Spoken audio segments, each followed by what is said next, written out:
YouTube లో automatic dubbing అనే option అయితే ఇప్పుడు అఫీషియల్ గా ప్రతి ఒక్క క్రియేటర్స్ కి అయితే తీసుకొని వచ్చింది. దీని గురించి మీకు అర్థం కాదంటే మిస్టర్ బీస్ట్ ఛానల్ ని క్లిక్ చేసి చూడండి. కింద మనకి ఆటోమేటిక్ డబ్బుడ్ అని కనిపిస్తది. అంటే దాన్ని మనం అంటే వాళ్ళు మాట్లాడిన ఇంగ్లీష్ లాంగ్వేజ్ ని మీరు ఏ లాంగ్వేజ్ అయితే విని అర్థం చేసుకోగలరో అలా మనం సెలెక్ట్ చేసుకొని ఏ లాంగ్వేజ్ అయినా సరే తెలుగు, హిందీ, ఇంగ్లీష్, కన్నడం, మరాఠీ ఇలా ఏ లాంగ్వేజ్ అయినా సరే మనం సెలెక్ట్ చేసుకొని ఆ లాంగ్వేజ్ లో మాత్రమే ఆ వీడియో అయితే వినొచ్చు. ఈ విధంగానే ఇప్పుడు ప్రతి ఒక్క క్రియేటర్ కి కూడా వరల్డ్ వైజ్ గా ప్రతి ఒక్క లాంగ్వేజ్ లో వినడానికి మనకి యూట్యూబ్ అయితే ఒక మంచి ఫీచర్ అయితే ఇచ్చేసింది.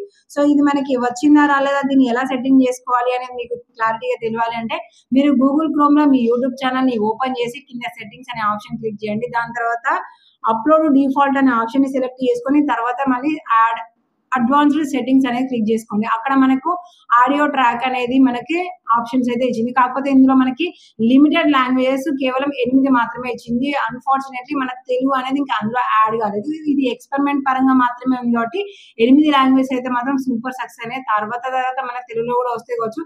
హిందీ వాళ్ళు ఎవరైనా ఉన్నారు అంటే మాత్రము స్పానిష్, ఇంగ్లీష్, జాపనీస్ అనేసి ఇలా మనకున్న ఈ 8 లాంగ్వేజ్ ని కూడా యాడ్ చేసుకొని సో ప్రతి ఒక్క వ్యూవర్స్ నుంచి మనం వ్యూస్ సబ్స్క్రిప్షన్స్ అనేది మిస్ కాకుండా ఈజీగా మన ఛానల్స్ అనేది గ్రో అయిపోతాయి.